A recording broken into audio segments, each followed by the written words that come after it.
Welcome to episode we don't know of whatever the fuck this is with your host, the one and only Margaret Laufenberg. Nah, I'm kidding. It's me. It's not my podcast. It's our podcast. Whenever you're on, it is our podcast. It is a shared space of intimacy that is only going to be seen at about 20 to 30 people, if. So, you know. Well, anyway. We're going to start strong. First of all, I'm going to let you know the kind of beer that I'm drinking today is a Pilsner. It's called Pilsner Urquell. I'm murdering that fucking naming, you know. And it's brewed in Pilsen in the Czech Republic. And it's the original Pilsner. It's really, really nice, and it sounds something like this. No, it does not sound like that. That's bad.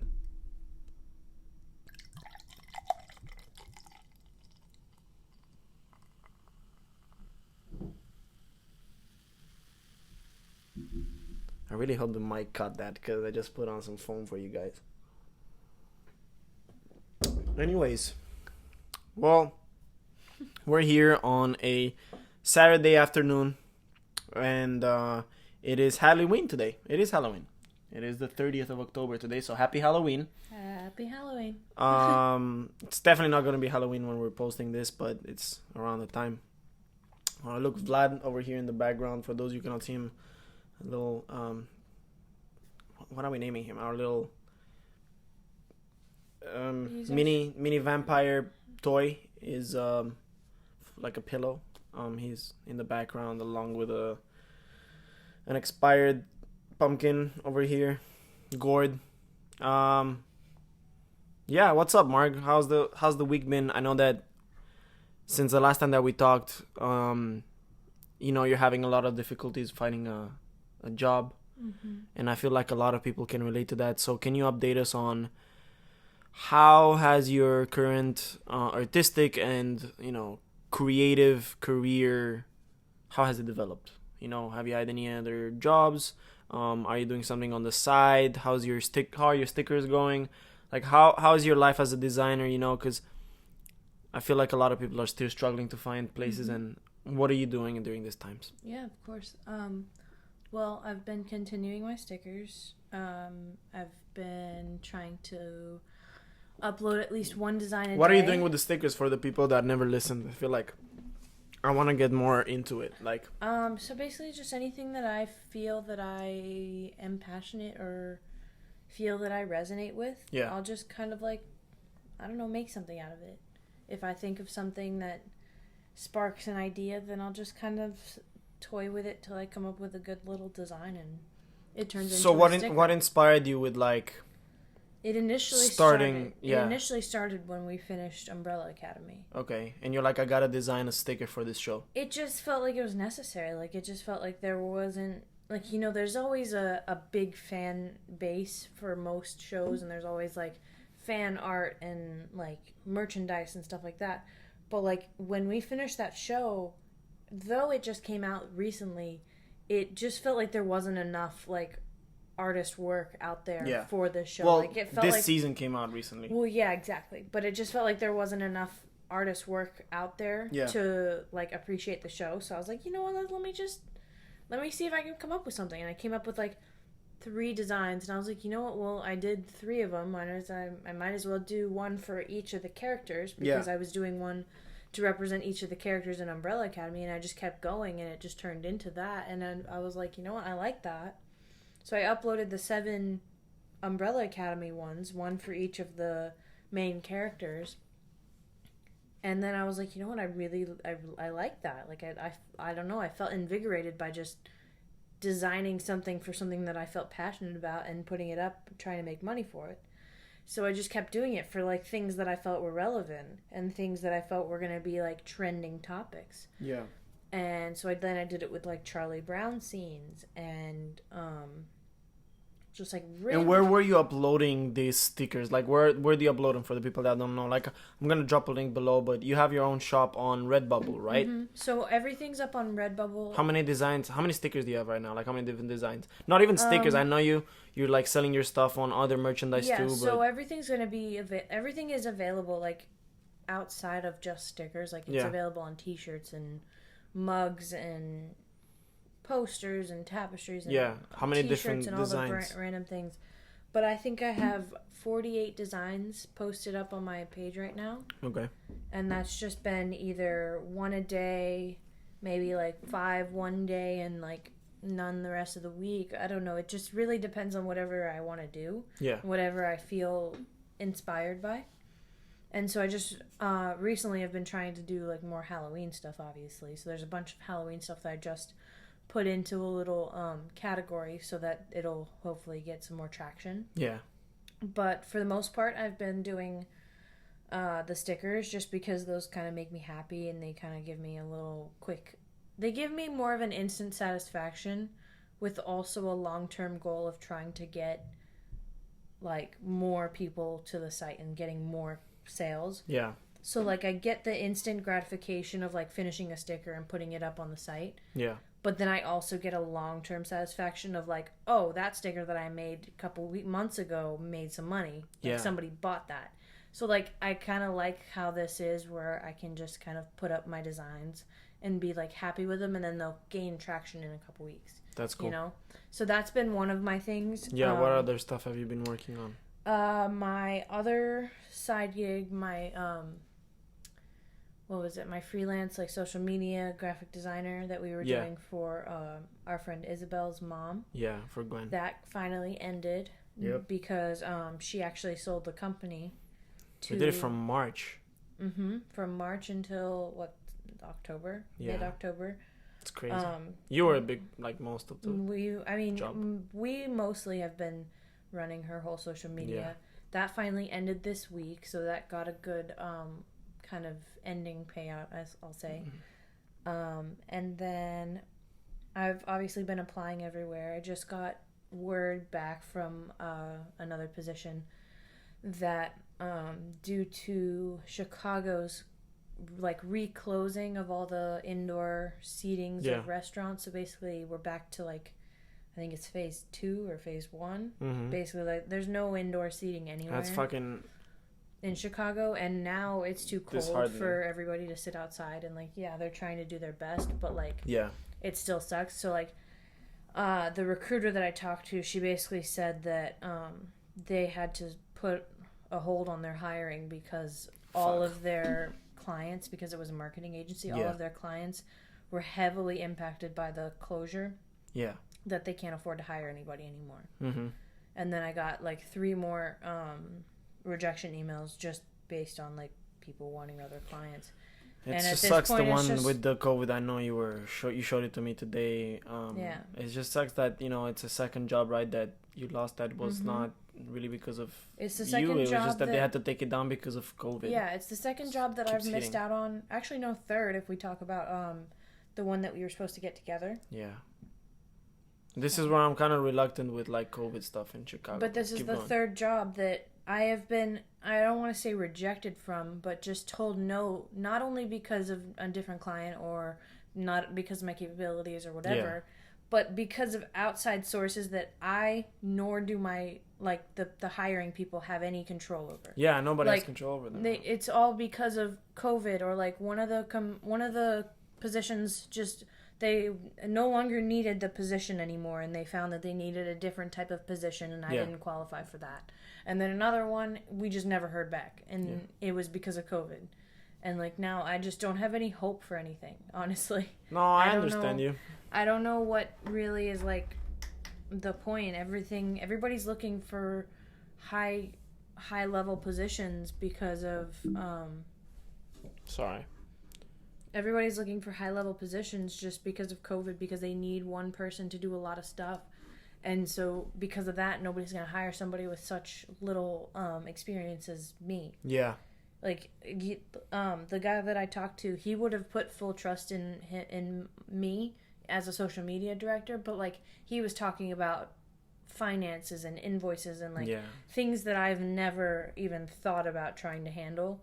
That like I think I would just ruin it, and I don't want to, you know, like I don't want to take that risk on him, and I don't care enough about that job to want to drive 40 minutes outside of the city to go do that job. At this point in time, you know, like I know you've been through the ups and downs of all the hiring, and you've been through interviews, and you've done everything. Like, where do you see yourself going from here? Like, what are some of the ways that you're going to go about finding either a job or something that's going to give you some money? Like, what are some of the plans? No plan is also a plan, but... So right now, I'm focusing on, like we said, trying to get designs out for Redbubble, because I found that, like, the Redbubble algorithms work in a way that if you consistently upload designs and you're consistently, like, active on the website, they're more likely to promote your designs on their website. So, like, if you were to just, as a random person, go to Redbubble and click stickers...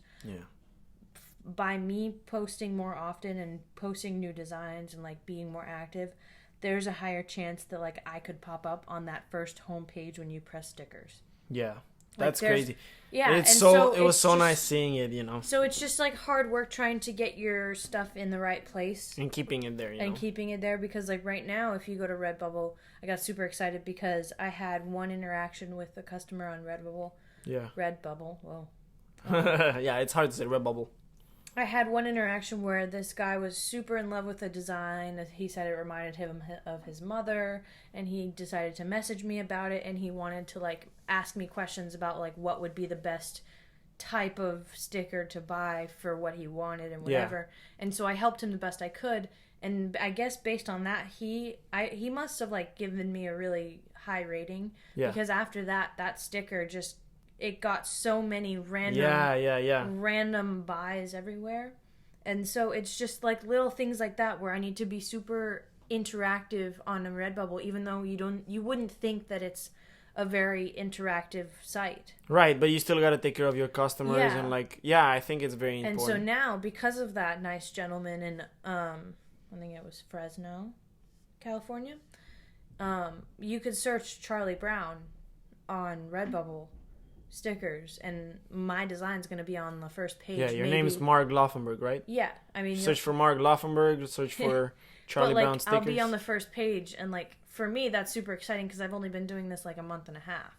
Yeah, that's crazy. That's what I was thinking about. Like, I think if you like have the patience to have this slowly, like, keep doing stickers and keep doing stickers, and you have like, to the point where you're going to have like a huge shop with so many stickers, you're gonna start making, because they're gonna start being bought. There's so many, you know, and I'm liking that you're giving this the amount of time needed, you know, and I'm really proud of you. So, and on top of that, I've also been just like selling some of our old clothes, some of the things that we've been meaning to like give away. I've been selling them on Poshmark, or trying to at least, just to try and get some extra cash out of some of the things that like we don't use anymore. Yeah. And then there's always, since I have a car, there's always the possibility of like doing delivery driving, like DoorDash or Postmates. Yeah.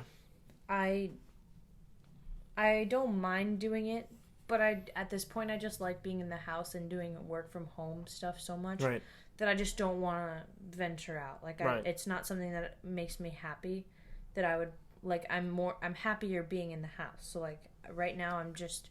because of such the hard times right now, I'm trying to focus on being happy rather than more practical, I suppose. Of course. Just because everybody's trying to be practical, but I've also not everybody's focusing on their happiness as much, because everybody's so freaking out over like working from home, getting things done, even though we can't go to work and like we can't do this and that, all the crap. So sorry, I don't mind to interrupt you, but like you said that other people are looking to be practical and you're looking for happiness and you're looking out for your own happiness. Don't you think that you're looking more at present time happiness, like kind of like instant happiness rather than like... Yes. So, okay. So I understand that you're like not too much into like delivery and all that. Like, of course, it's not the dream job that you would have, you know? Yeah. But like I told you, like this plan where you could work for like a week, you know, and then the rest of the 3 weeks you'd have enough. If you could live like, you know, sparingly, you could have enough money, more or less, you know, work a week and a half too. you'd have enough money to pay rent, and keep going. Yeah. So I understand like when you're saying about happiness. I think that it's very well thought out, the fact that you've taken it easier throughout all this quarantine and slowed it down.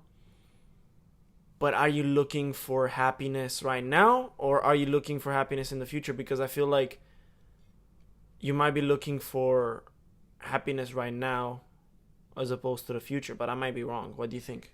Well, I am looking for happiness right now, but mostly because if I can find it now, then I'll know how to find it in the future, if that makes sense.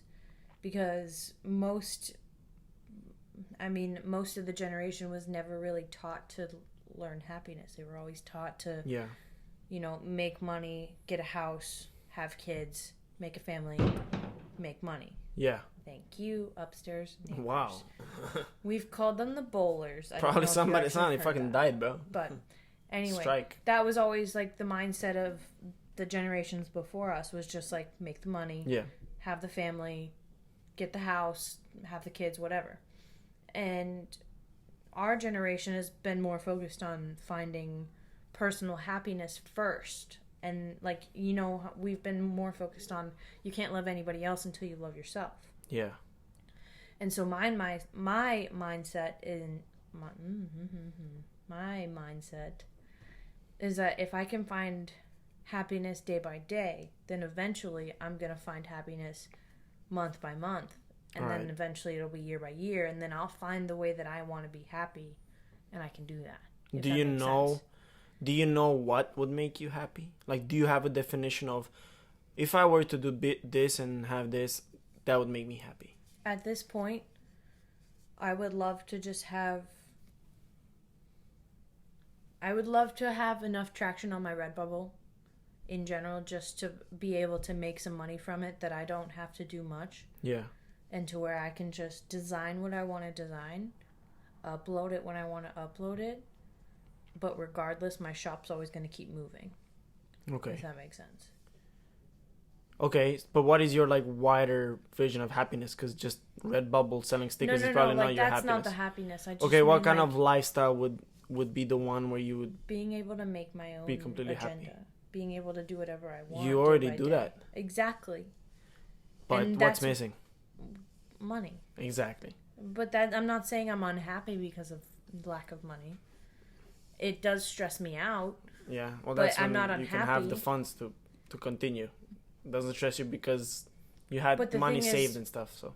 But the thing is, I'm trying to find the happiness without having to do the things that make me unhappy. I'm trying to find the happiness and the money without having to have any unhappiness. And if I can't do that, then I'll have to do the things that everybody does and just work. When you mean unhappiness, do you mean stress? I mean, things that don't make you happy. I mean, you going into a meeting that you hate. You getting up to go talk to people that you really don't want to talk to. You doing work that you don't want to do. That's unhappiness.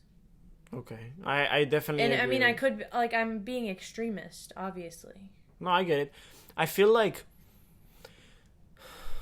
I definitely understand you. And it's definitely, a very valid thought and a very valid want, to want to not be unhappy or go through unhappy feelings. If you're in your right mind, why would you want to? But I feel like, one, we have to remember that going out of our way and being uncomfortable can sometimes be mistaken for being unhappy. And I've caught myself doing that at work, whereas 3 weeks ago or 4 weeks ago, I'll be like, this makes me unhappy. Whereas now I'm like, this just makes me uncomfortable. But the kind of uncomfortable where I want to actually work really well. So something shifted in those weeks.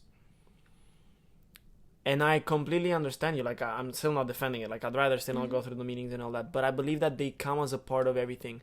And if we chase the life where we're going to be so happy, whenever you're going to get that life, what then? Yeah. And thinking about and I'm only saying this because of the conversations that I've had with people that know a lot more about this than I do. But if you're pursuing happiness and trying to find happiness in a certain way of lifestyle, then it means you do not currently have it, and you're always going to be searching for it. Yeah.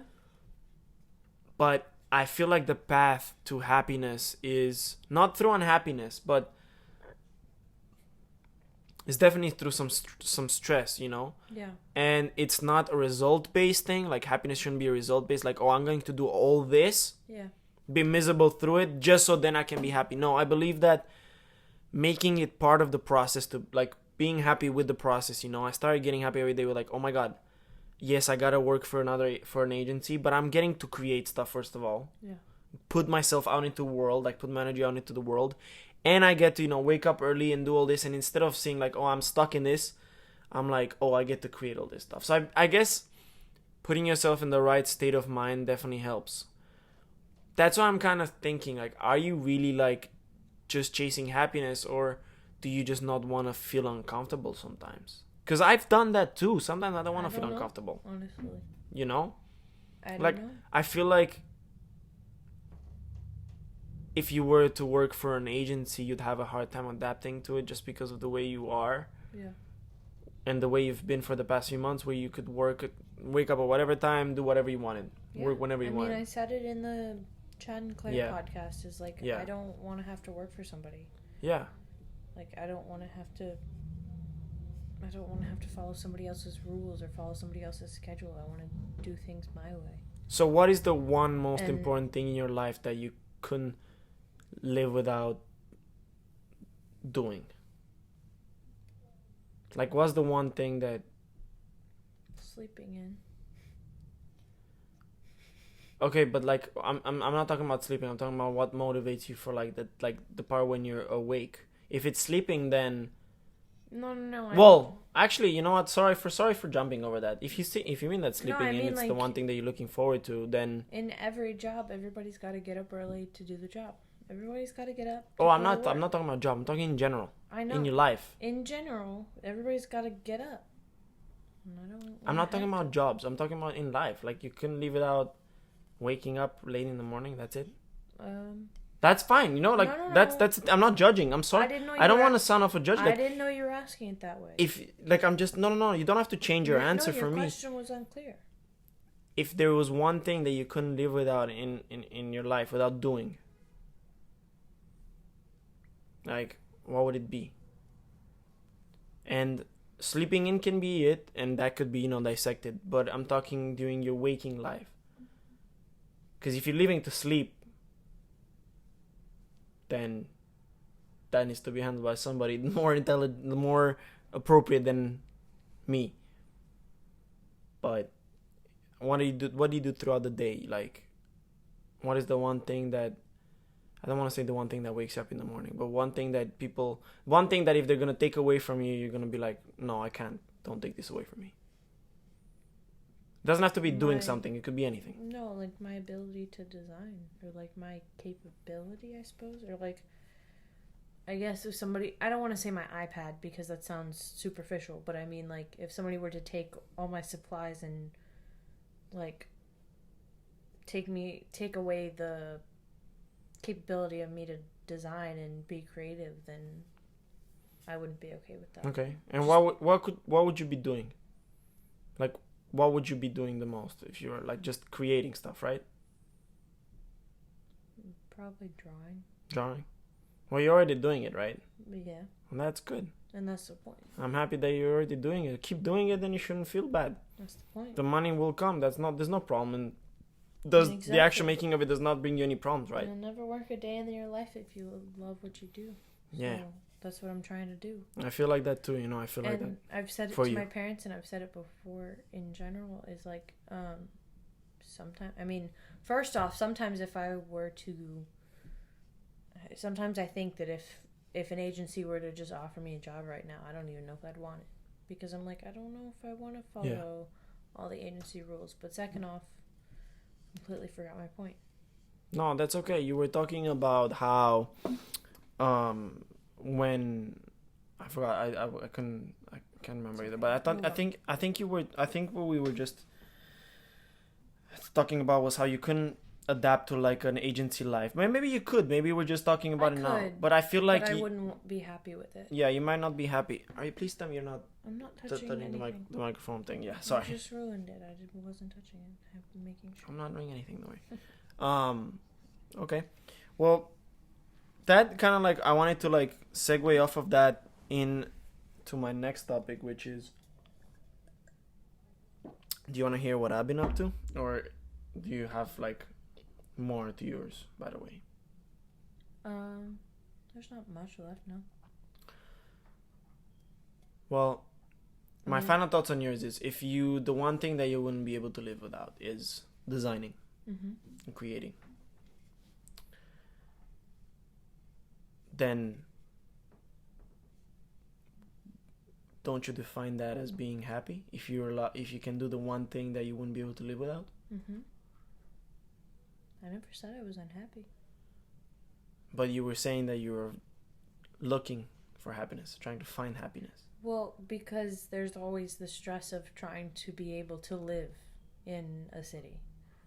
I can be happy living in a city, but there's an extent to happiness in a city where like I have to pay bills. Yeah. So I have to have money. You have money. To pay bills everywhere.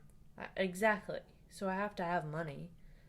And if I don't have money, then I'm going to be stressed that I can't pay the bills, and that's going to cause some unhappiness, but it's not the whole root of unhappiness, but like it's still going to cause some stress. Yeah. So there's going to be less stress when you do make money. So like that leads in a way, it's like a chain reaction to happiness, I suppose.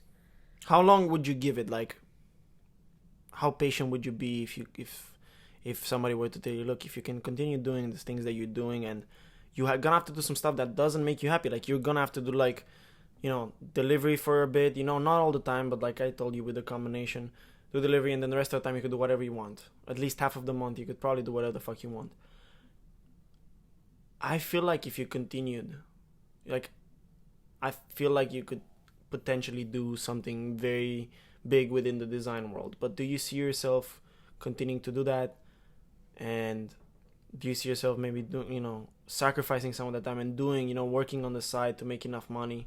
Doesn't that like motivate you? Because I feel like, do you want to do this right now, or do you want to build towards it? I feel like if you kind of build towards it, whereas in a few years you're gonna be able to like stop delivering and just do that, you're still not working for anybody. You're working on your own. You decide when you deliver. It fits your schedule, or something else that you can do in your own time. I'm not saying delivery. You can do something else that you like more. But I feel like if you do something like that, and for the people out there, split your time, do a part time, and then do the stuff that you love on the side. The only thing that you need is energy, basically. I don't understand your question, though. My question is, how much patience do you have? And do you want this to succeed, like, with this year? Or what is your kind of vision as to, not succeed, but, like, what are some of the goals, How long do you see this going on for?